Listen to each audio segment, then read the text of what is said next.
श्री मलुक पीठ वाले महाराज जी से एक बार एक प्रसंग सुना था कि भगवान श्री कृष्ण जब द्वारिकाधीश बन गए तो कभी कभी इंद्रप्रस्थ आया करते थे पांडवों से मिलने। तो एक नियम था ठाकुर जी का, सब लोग इधर देखो, बहुत ध्यान से सुनो। एक नियम था ठाकुर जी का। क्या? ये बात हम आपको 2 दिन ऐसा क्यों समझा रहे हैं पता है? कल जिस रास को आप सुनोगे वो गोपियां सामान्य नहीं है। पहले उन गोपियों की स्थिति जान लो, इसलिए हम बता रहे हैं। हम गोपी बनने के लिए इस कथा को नहीं, वो तो कान पकड़ लीजिएगा, नहीं बन पाओगे, आप नहीं आ सकते उस भावना में, उसकी छींटा पड़ जाए बहुत मानो। तो कल रास का प्रसंग सुनते समय आपके चित्त में ये होना चाहिए कि ये गोपियां सामान्य नहीं है, जिनके चरण ठाकुर जी पकड़ रहे हैं, जिनका हाथ लेके ठाकुर जी डोल रहे हैं, जिनको अपना अपना उच्छिष्ट पान ठाकुर जी खवा रहे हैं और नेक खवा के फिर उन्हीं को उच्छिष्ट स्वयं भी पा रहे हैं, जिनके गले में गलवैयां डाल के ठाकुर जी घूम रहे हैं। शरद पूर्णिमा की रात्रि में रात भर ठाकुर जी नृत्य कर रहे हैं, आज भी करते हैं, वृंदावन में आज भी रास चल रहा है। वो गोपियां सामान्य नहीं है, तो उनकी असामान्यता चित्त में आपके व्यवस्थित हो, इसलिए हम ये सब बात बता रहे हैं। तो भगवान का नियम था, जब भी ठाकुर जी इंद्रप्रस्थ आते थे, एक दिन ठाकुर जी किसी से नहीं मिलते थे। 4 दिन 5 दिन जितने भी दिन है, तो सब पांडवों को भी पता है कि उनमें से पहले ही पूछ लेते थे कौन से दिन आप किसी से नहीं मिलोगे, ना कुछ पाएंगे, ना कुछ पिएंगे, ना किसी से मिलेंगे। करते क्या है ठाकुर जी उस दिन यमुना जी के तट पर चले जाते हैं, और ब्रज से यमुना जी जा रही हैं, तो ब्रज से आती हुई यमुना जी का दर्शन करते हैं ठाकुर जी। और श्री यमुना जी को बार बार देखते हुए ठाकुर जी नंद, यशोदा, गोपी, ग्वाल, श्री जी, किशोरी जी सबको देखते हैं। एक दिन ठाकुर जी ने संदेशा भिजवाया ब्रज। कोई ऐसी भावना, ये भी कहीं सुनी हुई कथा थी कि सब ब्रजवासियों को जाके एक भाव कह दो, कहा कि श्री यमुना जी में स्नान कियो करें, नित्य सब करती हैं ब्रजवासी। पर ब्रजवासियों को जाके एक सूचना ठाकुर जी ने दिलवाई, ब्रजवासियों को नहीं पता था, ठाकुर जी ने भिजवाई। ऐसा भाव भिजवाया कि किसी वैद्य ने आज्ञा की है कि आप सब नित्य अपने चरण धोया करो यमुना जी में। तो उस भावना से सब ब्रजवासी नित्य जाकर के अपने चरण प्रक्षालन करते हैं, चरण डाल करके बैठे, नेक नेक चरण धो में तो कोई रोग नहीं होगा, ऐसी भावना। लेकिन वो ठाकुर जी अपने लिए करवाते हैं। जब यमुना जी बहती भई इंद्रप्रस्थ आती हैं, पूरे दिन ठाकुर जी केवल दर्शन करते रहते हैं यमुना जी का, और उनके सुंदर जल को अपने साथ ले जावे, उनके सुंदर जल को कभी शीश से लगावे, बैठे बैठे कभी भाव आ जाए नेत्रन से लगावे, बैठे बैठे कभी हृदय से लेकर के जैसे कोई लेप लगावे, ऐसे ठाकुर जी यमुना जल को लेप अपने वक्ष पर करें, अपने सर्वांगीण अंग में। संपूर्ण स्नान एक बार में नहीं कर रहे हैं, नेक नेक जल ले ले करके, कभी कहीं गीलो कर लें, कभी कहीं धारण कर लें। जन कौन की याद कब आ जाए ब्रज में, वाक्य भाव से ठाकुर जी धारण कर लें।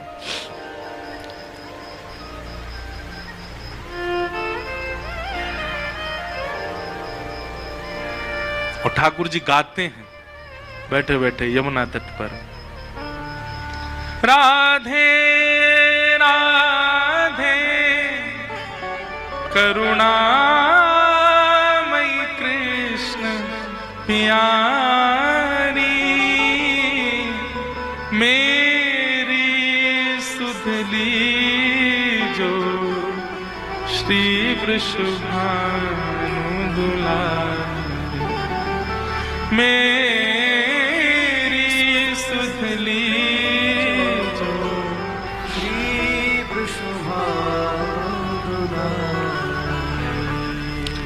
हे मनोहारिणी रासेश्वरी रस रूपा,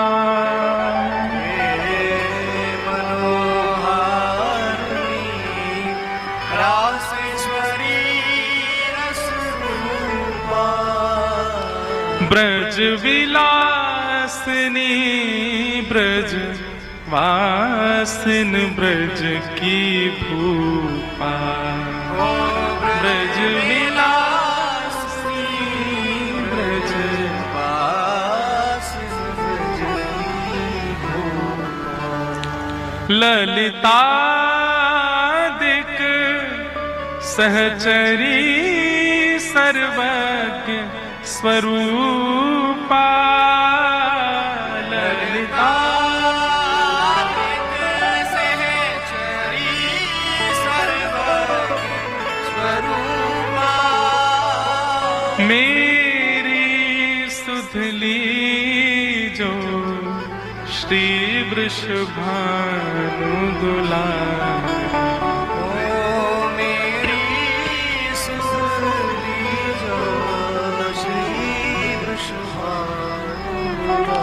ठाकुर जी का नियम है जब भी इंद्रप्रस्थ आते हैं। किसी ने मुझसे प्रश्न किया, बोले ठाकुर जी ब्रज काय गुना चले गए? क्योंकि अब यदि ठाकुर जी दोबारा ब्रज जाते, देखो ब्रज की भावना अलग है, शास्त्रीय भावना अलग है। हमारे ब्रज की भावना से तो ठाकुर जी कभी गए ही नहीं, ठाकुर जी सदा ब्रज में ही रहे में। लेकिन शास्त्रीय बात और श्रीमद् भागवत जी की भावना से ठाकुर जी गए हैं। तो अगर भागवत जी की भावना से हम चर्चा करें कि ठाकुर जी गए, तो फिर वापस क्यों नहीं आए? ठाकुर जी के मन में ये बात थी कि अब के अगर मैं गयो तो कभी आ नहीं पाऊंगा, और ठाकुर जी को आना ही नहीं है। ठाकुर जी बोले अगर मैं गयो तो मैं आना ही ना चाहूं, मैं वो कहना छोड़ेंगे, मैं खुद नहीं आऊंगा। और दूसरी बात, अब इतना प्रपंच बाहर हो चुका है, द्वारिका आदि महाभारत आदि का ये सब इतना फैलावरा फैला चुके हैं। अगर ब्रज गए और कहीं वापस आना हुआ तो पिछली बार तो ब्रजवासी रोए थे, पिछली बार तो ब्रजवासी बिलके थे, अब की बार अगर जाके वापस आया तो प्राण ही त्याग देंगे। ठाकुर जी वो देख नहीं पाते, इसलिए ठाकुर जी विरह में ही रह रहे हैं। लोग कहते हैं ठाकुर जी हमको इतना विरह क्यों देते हैं? क्योंकि स्वयं ठाकुर जी भी ब्रजवासियों के विरह में रहे हैं। तो नित्य ठाकुर जी का नियम है, जमुना जी पे बैठ जाते हैं और यमुना जी का दर्शन करते हैं। एक दिन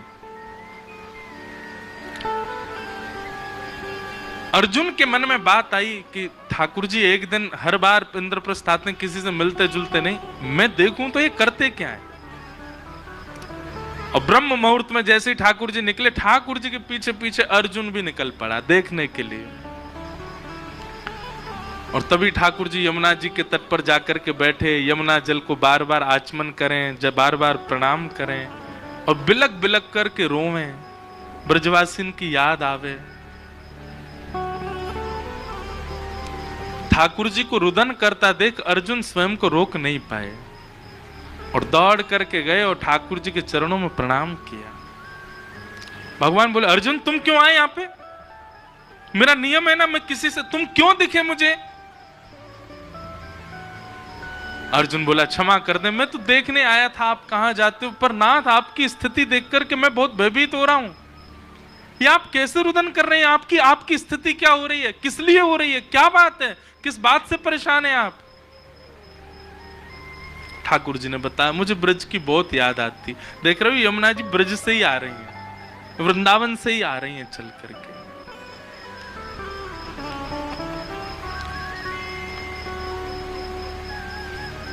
अर्जुन कहते आप नाथ एक बात बताओ, ऐसा क्या है ब्रज में, या ऐसा क्या है ब्रज गोपियों में, या ऐसा क्या है नंद बाबा यशोदा में, जिनके लिए आप इतने व्याकुल होते हो? ब्रज में ऐसा क्या है जो आप ऐसे हैं? ठाकुर जी बोले पहले उद्धव को भेजा था मैंने, अब मैं बार बार थोड़ी भेजता रहूंगा। उद्धव तो संभल के आ गया 6 महीना में, शाम तक के लिए बोल के गया था, 6 महीना में लौट के, अब तुझे भेज दूंगा तो तू तो हो सकता वापिस ही नहीं आवे। बताने के लिए तो मैं नहीं बता सकता ब्रज का भाव क्या है, लेकिन चल तुझे दर्शन कराता हूं। और ठाकुर जी अर्जुन को लेकर के श्वेत द्वीप पहुंच गए और श्वेत द्वीप जाकर के ठाकुर जी ने दिखाया एक पर्वत, अद्भुत पर्वत, चमक रहा है, ना उसमें वृक्ष है, ना पौधे हैं, किसी भी प्रकार की कोई वस्तु नहीं है, केवल केवल चंद्रमा की भांति वो पर्वत चमक रहा है। और उस पर्वत के ऊपर में एक अंगुष्ठ के नख पर, दोनों भुजाएं ऐसे ऊपर करके, और एक अंगुष्ठ के नख पर एक ऋषि खड़े हैं और तप कर रहे हैं। अर्जुन पहुंचे। अर्जुन ने जाकर के कहा, हे ब्रह्मण्य, हे ऋषिदेव, आपको बारंबार प्रणाम। उनके नेत्र खुले। अर्जुन, आप अकेले आए हैं, ठाकुर जी नहीं आए आपके साथ? बोले हाँ आए हैं, नीचे खड़े हैं। बोले मैं उनकी तपस्या के लिए कितने वर्षों से तप कर रहा हूं, कृपा करके उनका दर्शन कराओ। ठाकुर जी सन्मुख आए। ठाकुर जी ने उनको आशीष प्रदान किया। अर्जुन ने पूछा कि आप इसी पर्वत पर खड़े होकर के क्यों कर रहे हैं और आपकी भावना क्या है? तब संत ने बताया, बोले ये पर्वत सामान्य पर्वत नहीं है, ये हमारे ही कितने जन्मों से हम तप कर रहे हैं, और हमारे तप करते ही हमारी अस्थियां जो हैं वही पर्वत में विलीन होती जा रही हैं। तो इतने जन्म हम व्यतीत कर चुके जितना बड़ा ये पर्वत है, और ये अब हमारे इतने जन्म के बाद अब ठाकुर जी मिले हैं। ठाकुर जी ने मांगा, ठाकुर जी ने कहा वरदान मांगो, क्या वरदान चाहिए? तब उन्होंने कहा कि हमें भौम वृंदावन का वास चाहिए, श्री वृंदावन वास चाहिए नाथ। ठाकुर जी ने अर्जुन की ओर देखा, देख रहे हो इतने वर्षों से ये तप कर रहे हैं और इतने जन्म इन्होंने व्यतीत कर दिए केवल भौम वृंदावन को देख, भूमि के वृंदावन को देखने के लिए। भूमि का वृंदावन मतलब जो हमको दिख रहा है, इससे भी एक और भीतर है, वो श्री वृंदावन, निज वृंदावन है, उस तक तो भूले ही जाओ। भौम वृंदावन की प्राप्ति के लिए इन्होंने इतना तप किया कि इनके पूर्व जन्मों की अस्थियां पहाड़ बन गईं। तब ठाकुर जी बोले, देखो तुम्हारे तप से हम तुमको दर्शन देने तो आ गए, तुम्हारे तप से हमने वरदान देने की आज्ञा तो कर दी, पर वरदान में जो तुमने मांगा है वो हमारे वश में नहीं है देना। वो तो श्री प्रिया जी दे सकती हैं, वो तो हमारी श्री किशोरी जी दे सकती हैं, हमारी लाडली जी दे सकती हैं। मैं ब्रजवासियों के दर्शन का सुख दे सकता हूं, संत सेवा दे सकता हूं, गौ सेवा दे सकता हूं, सुख समृद्धि और सब कुछ दे सकता हूं, अपना दर्शन तक दे सकता हूं, इंद्र की पदवी दे सकता हूं, ब्रह्मलोक दे सकता हूं, रसातल दे सकता हूं, पूरी भूमि का नृप बना सकता हूं। वृंदावन देवी की सामर्थ्य मुंह में भी नहीं है। अर्जुन बोले, नाथ इतने निष्ठुर मत हो, देखो उन्होंने कितने जन्म व्यतीत कर दिए, आज जाकर के आप उनको दर्शन दे रहे हो और उसके बाद भी आप मना कर रहे हो कि आप वरदान नहीं दे सकते। ऐसा तो मत करो नाथ। अर्जुन ने भी प्रणाम प्रार्थना की, सामने वो ऋषि भी रुदन करने लगे। तो ठाकुर जी बोले, रुको, हम श्री जी से प्रार्थना करते हैं। सोई ठाकुर जी नेत्रबंद करके बैठे, श्री जी को ध्यान किया और श्री जी प्रकट है गई। हे लाडली जू, एक आपसे निवेदन है। किशोरी जी बोले, हाँ कहो। बोले, ऐसे ऐसे एक महात्मा हैं, उन्होंने तप किया है, पर उन्होंने केवल कृष्ण नाम का तप किया है, उन्होंने युगल उपासना नहीं की है, उन्होंने केवल हमारी आराधना की है। आप कृपा करके उनकी भावना सुन लें। वो ब्रजवास चाहते हैं, वो भौम वृंदावन का दर्शन करना चाहते हैं। किशोरी जी तो देवई वारी मतलब कहने वाली, तथास्तु। इतने में सखी आगे आगे ललता विशाखा ने कही, नहीं नहीं नहीं नहीं नहीं नहीं, ये तो हमारी बड़ी भोरी भारी है, इन्हें तो हम छुपा के रखें, इनके आगे तो न कोई रो जाए न कोई झूठे के आंसू बहा दे, ये तो तुरंत कृपा कर दें। कैसे नंद नंदन, सीधे कैसे किशोरी जी को ध्यान कियो? आपने हमसे पूछी, हमसे आज्ञा ली? ठाकुर जी बोले, क्षमा कर दो, कभी कभी तो हमको अधिकार है सीधे किशोरी जी से बात करवे को। ललिता विशाखा बोली, बिल्कुल नहीं, पहले आपको हमको बताने पड़ेगा। हाँ, रास बिहार की भावना, कुंज क्रीड़ा की भावना है, विलास की भावना है, उसमें आप स्वच्छंद हैं, आप कभी भी आओ, पर ये कोई और की गुहार लगानो, कोई की बात किशोरी जी से कहनो, ये सब आप सीधे नहीं कह सको, पहले हमसे चर्चा करनी पड़ेगी। किशोरी जी तो पीछे बैठा दें, ललिता विशाखा बैठ गई, हमको बताओ कहा बात है। ठाकुर जी ने बताई इतने वर्षन से तपस्या कर रहे हैं, इतने जन्म व्यतीत कर दिए, इनको भौम वृंदावन का दर्शन करना है, भौम वृंदावन का वास करना है। विशाखा जी बोली यानी युगल उपासना तो करी ना है, अकेले तुमको ध्यायो है, किशोरी जी को तो नामू नहीं लियो। बोले अब उनको पतो नहीं, उनसे न अपराध बन को। बोले नहीं, भौम वृंदावन के लिए तो युगल उपासना बहुत आवश्यक। अब कछु तो कृपा करो इन पे। तब ललता विशाखा जी ने किशोरी जी की ओर देखो, बोले वैसे तो ये अधिकारी नहीं है वृंदावन जावे को, पर किशोरी जी और आपकी भावनाएं, किशोरी जी कृपा करना चाहे तो हाँ, इतनी कृपा इन पे हो जाएगी कि 3 दिन बाद वैकुंठ जाएंगे अपने प्राण त्याग करके। वैकुंठ जावे से पहले 3 दिन के लिए इनको वृंदावन दर्शन करने का अनुभव होगा, इनको अनुमति मिलेगी, बस इससे ज्यादा नहीं। ये सब देख करके अर्जुन अपना सिर पकड़ करके बैठ गए। ठाकुर जी मैं आधा पागल पहले था, पूरा पागल आज हो जाऊंगा। जी वृंदावन है कि ये ब्रजमंडल है, क्या भला है कि कैसे ये सब क्या चल रहा है?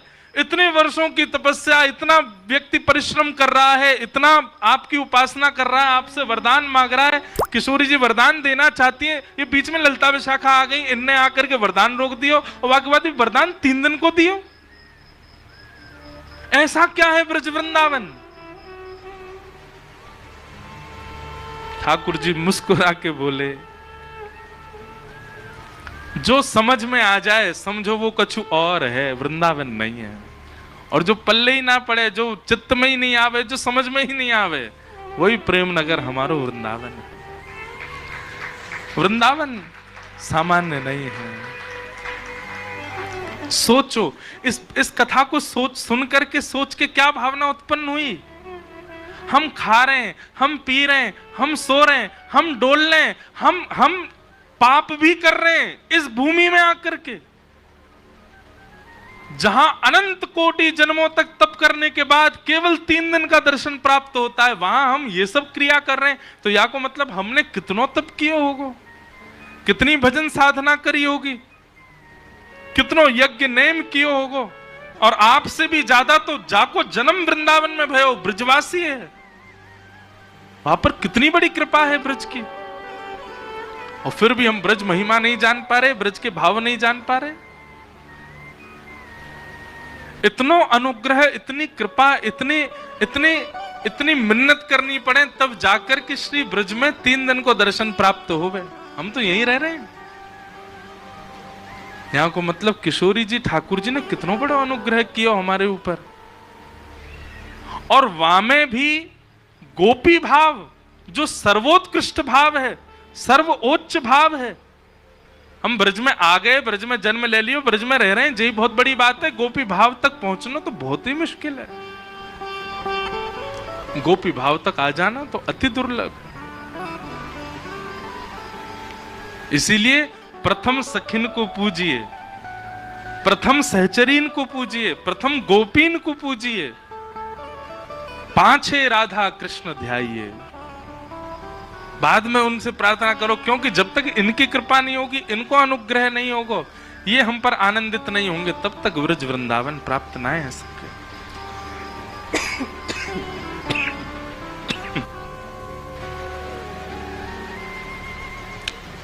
हमारे स्वामी श्री हरिदास जी के प्रादुर्भाव की कथा में, स्वामी श्री हरिदास जी के प्राकट्य के भाव में भी यही भाव प्रकट हुए। जब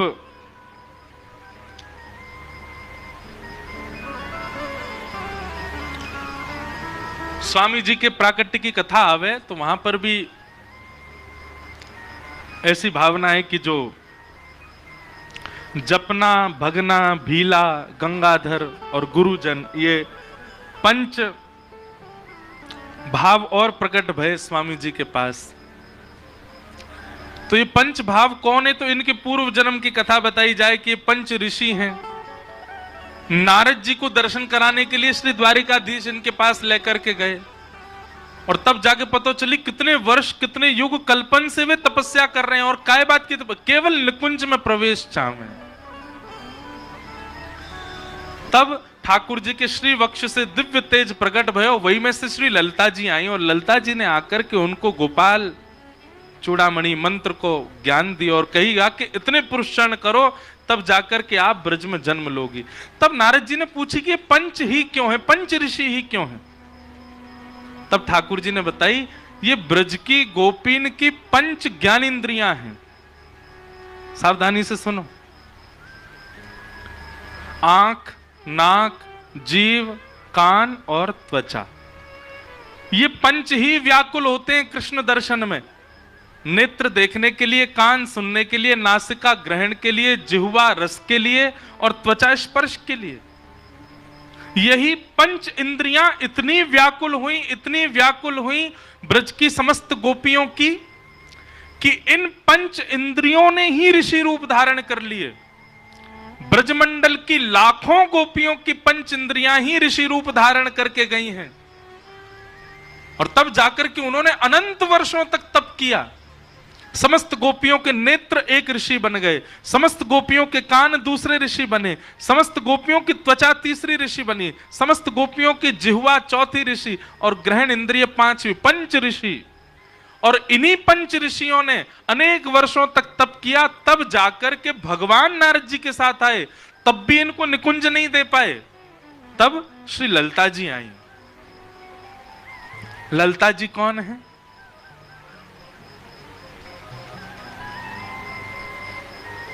आहा, बहुत सुंदर वर्णन है। एक दिन निकुंज में किशोरी जी बैठी हैं और किशोरी जी बैठी तो वह समय ठाकुर जी को आगमन भयो और ठाकुर जी किशोरी जी से बोले, हे श्यामाजू, मेरा तो मन है रो कि आज आपको श्रृंगार मैं करूं। किशोरी जी बोली, हाँ करो। तो ठाकुर जी अपने हाथन से श्रृंगार कर रहे हैं, किशोरी जी की पत्रावली बना रहे हैं, बैणी गूथ रहे हैं।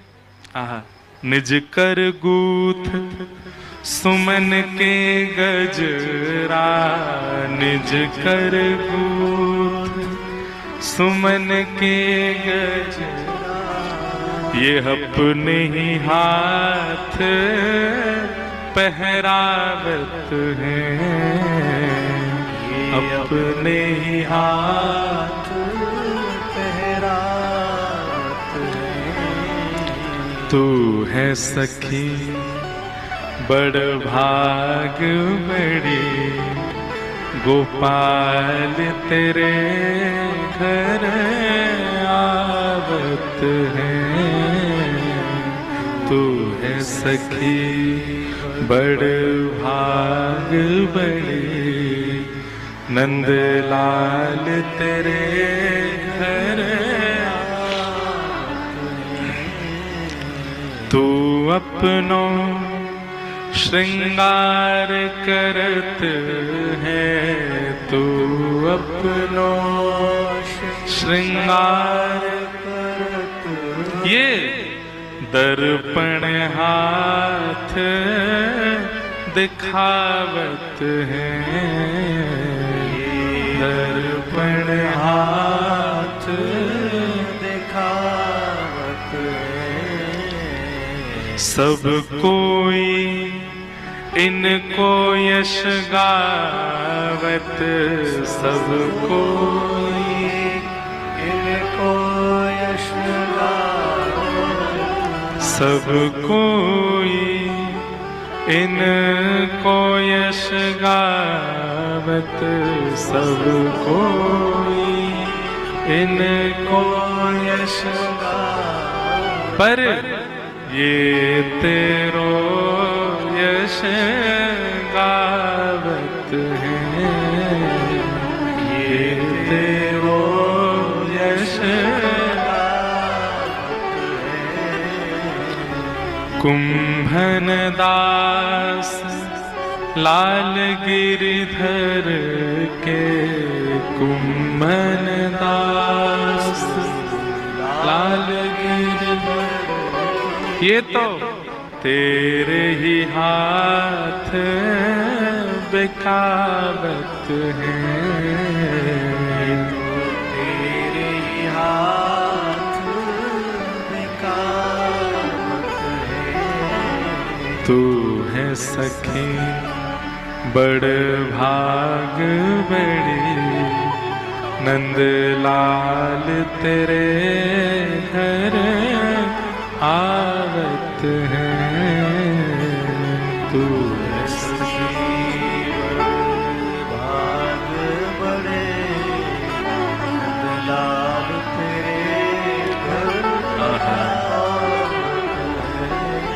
तो किशोरी जी की बेणी गूंथ रहे हैं ठाकुर जी, और बेणी गूंथ के वहां में सुंदर सुंदर पुष्प अर्पित कर रहे हैं।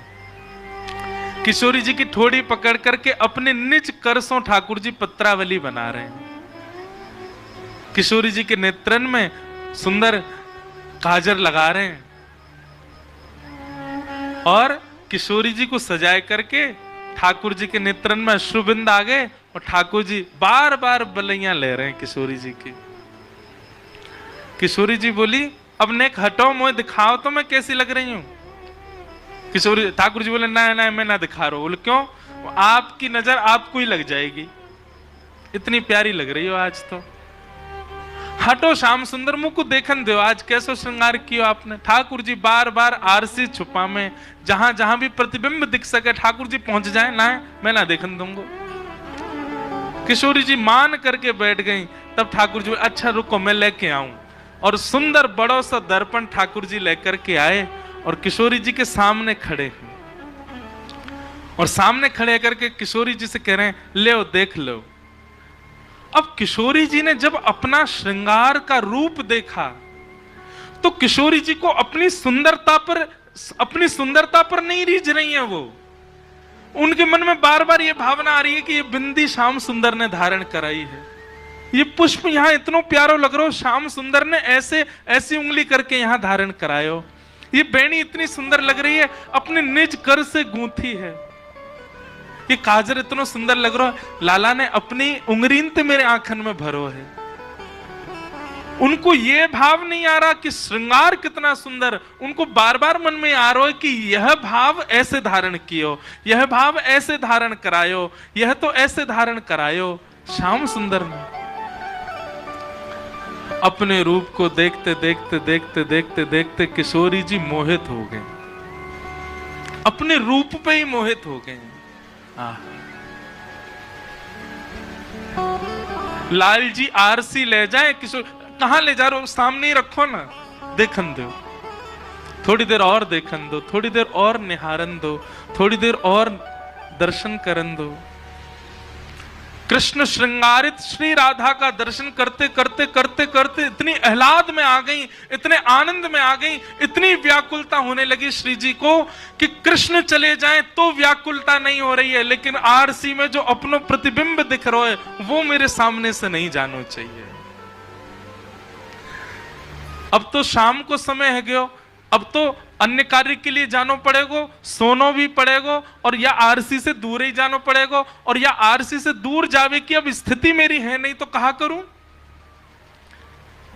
किशोरी जी अपने रूप को देखते देखते इतनी तन्मय है गई, हे ललिते तुम कितनी मधुर हो।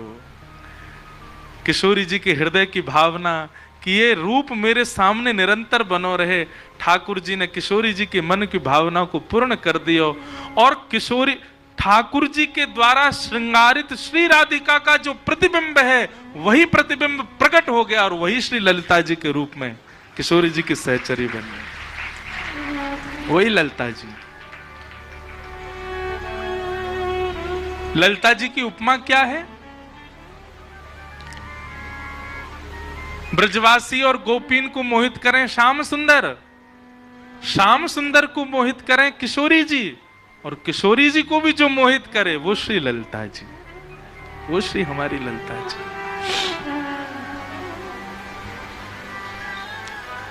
पाए पड़ो इन सखियन के तब अनुग्रह होएगो, तब नेक कृपा होएगी, तब गोपी भाव के छींटा पड़ सके हमारे चित्त में। ये गोपी बननो इतना सामान्य नहीं है, इतना सहज नहीं है जितना हमने सोच लियो है। ठाकुर जी के आगे नृत्य करनो गोपी भाव नहीं है, गोपीन की तरह श्रृंगार करनो गोपी भाव नहीं है, गोपीन जैसा स्वभाव होना गोपी भाव है। और वो स्वभाव हाँ ब्रज के रसिकन में आपको देखने को मिल जाएगा। अरे गिरिराज जी आए करो, गोवर्धन नाथ जी को बाद में प्रणाम करो, एक बार पंडित श्री गया प्रसाद जी महाराज को प्रणाम करके आओ। क्यों? गोपी भाव है उनके चित्त में। ये लाला के बाबा की जय, बाबा के लाला की जय, लाला बाबा, ये बाबा कोई जय जयकार हो। ये हमारे प्रथम श्रोता हैं बाबा, पूरी कथा सुने सामने बैठ के। पाए परो इन संतन के, रसिकन के। हमारे वृंदावन के पूज्य श्री प्रेमानंद जी महाराज, उनमें गोपी भाव है, प्रणाम करो। हमारे श्री तटीय स्थान वाले पूज्य महाराज जी, चरण पड़ो उनके, ब्रजरज माथे से लगाए के डोले करो, उनमें गोपी भाव है। हमारी इतनी उपमा तो नहीं ललता विशाखा तक हम पहुंच सके, पर इनके पाए पड़ो। ये कृपा करके, ये अनुग्रह करके ललता विशाखा की जो सहचरी पर सहचरी है उन तक पहुंचाएंगे। वहां से फिर नए कूचे उठेंगे, तब कभी जाके ललता विशाखा के चरण में प्रणाम होगा, तब जाकर के कभी निकुंज को दर्शन होगा। इतना सामान्य निकुंज में प्रवेश सरल नहीं। पाए पड़ो हमारे मलुक पीठ वाले महाराज जी के, पाए पड़ो हमारी गोपी स्वरूपा श्री दीदी के पूज्य गुरुदेव भगवान के। इनकी कृपा से एक ऐसी गोपी प्रकट भई जाने श्री जी के यश को गा करके सबन को आनंद कर दियो। पाए पड़ो हमारे पूज्य श्री रसिका पागल बाबा के, जिनने ऐसे दो निधि प्रदान कर दिए ब्रज को।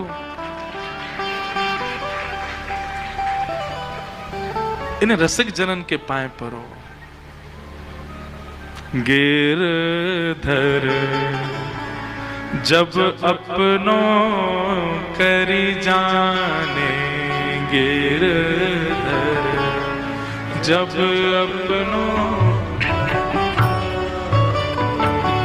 गिरधर जब अपनों करी जाने, गिरधर जब अपनों ताको मन संतन की सेवा, ताको मन संतन की सेवा। मौन क्यों बैठे हो आप लोग? सुन के पीछे जो पद याद है वह तो ऐसी जोड़ते गामे, और जो याद ना है वह में ऐसे चुप काई को लगा जाओ। ठाकुर जी अपनों कब मानेंगे ये पद में बताए हो जा रहे है। ताको मन संतन की सेवा, ताको संतन की सेवा। भक्त चरण रज सदा लुभाने, भक्त चरण रज सदा, भक्त चरण रज सदा लुभाने, भक्त चरण रज सदा लुभाने। गिरधर जब अपनों कर जाने,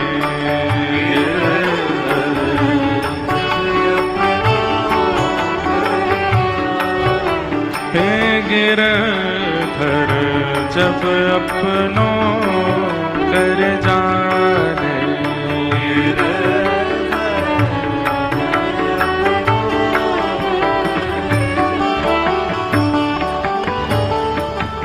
देखो कथा सुनो ठाकुर जी की, लीला सुनो श्री जी की, चरित्र सुनो गोपीन के, ब्रजवासीन के, पर मन लगाओ रसिकन में, मन लगाओ भक्तन में, मन लगाओ श्रेष्ठ जनन में। ठाकुर जी में नहीं लगेगो चलेगो। आजकल एक अपराध हमको देखने को मिलता है, क्षमा कीजिएगा, तिलकधारी, कंठीधारी और जितने भी वैष्णव वेशधारी हैं वो ठाकुर जी को ही माने और जनन को कछु नहीं समझे। ये बहुत बड़ा अपराध है भैया। हम ठाकुर जी को माने ही एक बात है, और एक बात और सुनो, ये पांचे भी है सके, पांचे ठाकुर जी को ध्यान लियो, लेकिन वहां से पहले ब्रजवासी इनको, रसिक संतन को, वैष्णव जनन को, इनको प्रणाम करो। इनकी कृपा से गोपी भाव आवेगो चित्त में। भगतन में मति भगतन में गति, भगतन में मति भगतन में मति, भगतन में गति, भगतन में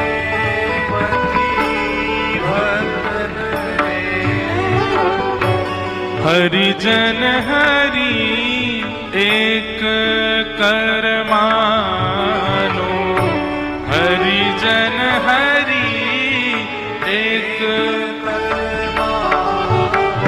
कभी कभी एक काम करे करो, ब्रज में आए के कोई ब्रजवासी बालक को ले जाओ, वाकू नवाओ धुवाओ, नए कपड़ा पहनो, माता पिता से आज्ञा लेके, हैं किडनैप मत कर लियो, माता पिता से आज्ञा लेके बालक को ले जाओ, नवाओ धुवाओ, बढ़िया सुंदर इत्र नेक नेक वाकू लगाए दो, सुंदर पीतांबरी की धोती पहनाओ, सुंदर ऊपर कछु ऊपर ना सो, छोटो ही बालक हो, रो रो के भाजे तो वाके काजे ऐसी ऐसी सामग्री ले आओ कि रोवे नहीं, और फिर सुंदर छापो तिलक लगाओ जो जैसा तुम्हारा भाव हो, और पत्रावली को श्रृंगार करो, केश काट करके ऊपर बढ़िया एक बेणी गूंथ दो, बाह में मोर पिछ लगाए दो, और सुंदर महाराज बढ़िया मोती के कछु लड़ आदि बनाए करके, और फिर कछु सामग्री सिद्ध करके रखो, वो सामग्री वाकू पवाओ, सामग्री प्रेम से पवाओ, और मन में ये भावना आ नहीं मत दो कि एक वाको लाला है वाको छोराए जे, नंद जी को लाला है जे,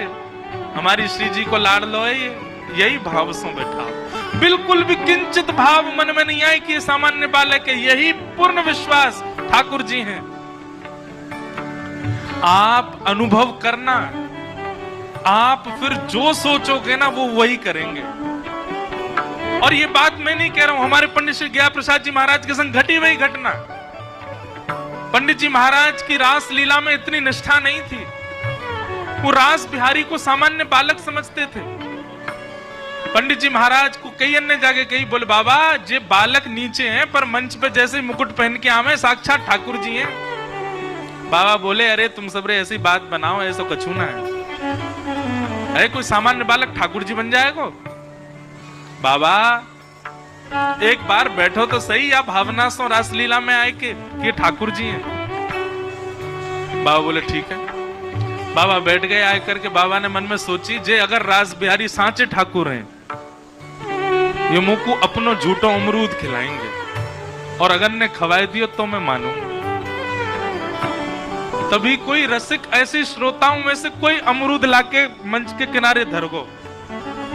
बाबा कोई वृक्ष से सिर लगा के रास बिहारी को देख रहे हैं, नृत्य करते करते करते करते घूमते घूमते घूमते पतोना रास बिहारी जी को कहा भयो, दौड़ करके गए, पन्नी फाड़ के वहां में अमरूद निकारो, और जैसे अमरूद निकारो बाबा के रोंगटे खड़े, और अमरूद मुख से लगायो, और मुख से लगा के टेढ़ी नजर करके बाबा को देखें। जैसे ही बाबा की ओर देखो, बाबा को तो मन कांपे, बोले जे का है रो। इतने में ठाकुर जी मंच से कूदे, दौड़ के गए बाबा की गोद में, बोले बोले मुंह खोल, और मुंह खोल के अमरूद पवाए दियो। बाबा का रोम 3 दिन तक मूर्छा नहीं टूटी बाबा की। ब्रजवासी सामान्य नहीं है भैया, सब में ठाकुर जी हैं। इसलिए इनके पाम पहले परो, इन्हें रसिक जनन को पहले प्रणाम करो। ब्रजवासी इनको चाहे गारी दें भैया, इनको सिर रखो, इनके पामन को सिर पर धारण करके रखे करो। और फिर बाबा की स्थिति पता क्या आएगी, 3 दिना तक तो मूर्छा में रहे, और 3 दिना बाद रास बिहारी जी के पास आए, और देख नहीं पाए रास बिहारी जी को। जहां रास बिहारी दिख जाए मन में यूं आवे कि मैं कैसे जाऊं इनके समीप, मैंने कितना बड़ा अपराध किया, मैं इनको सामान्य बालक समझता हूं। मैं तब मानूं जब रास बिहारी खुद इशारों करके मुझे बुलावे। पर्दा लगो भयो, सब जनता बैठी है, ठाकुर जी पीछे अपनी सेज पे पौड़े हैं, 2-4 आदमी पाम दबा रहे हैं। रास बिहारी की बड़ी सेवा करें ब्रजवासी। इतने में बाबा पर्दा के पीछे गए और पर्दा में से देख रहे हैं रास बिहारी को। इतने में ही रास बिहारी ठाकुर जी न कुटे, बाबा इतकुआ, अरे तू हट, बाबा पाम दबाओ। हाथ कांप रहे हैं, ठाकुर जी के चरण दबा रहे हैं। और ठाकुर जी पता क्या कर रहे हैं, अपने पैर के अंगूठे उठाते और पैर के अंगूठा के बगल वाली उंगली को ऐसे खोल के बाबा की नाक दबा रहे हैं। अपनी ऐसे नाक दबा रहे, बाबा के नेत्रन से आंसू गिरे। इतने में ही रासाचार्य जो है वो भीतर आए, ठाकुर जी बैठे हैं, जाओ अब रास बिहार को समय है गयो। सो उनने कहा, देखिए बोले गया प्रसाद जी महाराज की नाक दबा रहे ठाकुर जी अपने पाम के अंगूठाते। तो रासाचार्य जी ने आके, ठाकुर जी ऐसे ना करो, करें पाम हटा दियो। पाम जैसे हटायो बाबा वहीं गिर गए। और रासाचार्य, काहे को आपने कियो, ठाकुर जी मेरे संग खेल रहे, ठाकुर जी इतना आनंद कर रहे, आपने काहे को दूर कर दियो। अरे नहीं नहीं बाबा ऐसी बात ना, मैं तो यूं कह रहा हूं भजनानंदी महात्मा है, काय ऊपर नहीं नहीं, आपने ठाकुर जी मेरे संग खेल रहे, आपने मुझको दूर काय कर दियो। ऐसी भावना। इसलिए भैया जो ब्रज में रह रहे हैं और ब्रज आते रहे, ब्रज से बहुत स्नेह है। कभी कभी एक आध दिन राधारमन जी मत जाओ चलेगो, एक आध दिन राधा वल्लभ जी मत जाओ चलेगो, वादना कहा करो, कोई ब्रजवासी को घर ले आओ, वही को श्रृंगार करो, वही को पवाओ, वही की सेवा करो, वही के। और यही भावना से साक्षात ठाकुर जी आए हमारे घर पे, यही भावना रखो। देखियो करते करते करते करते काऊ दिना रैंडम बालक नहीं आवेगो, स्वयं राधा रमन जी घर आ जाएंगे, आकर के अनुभव करा देंगे।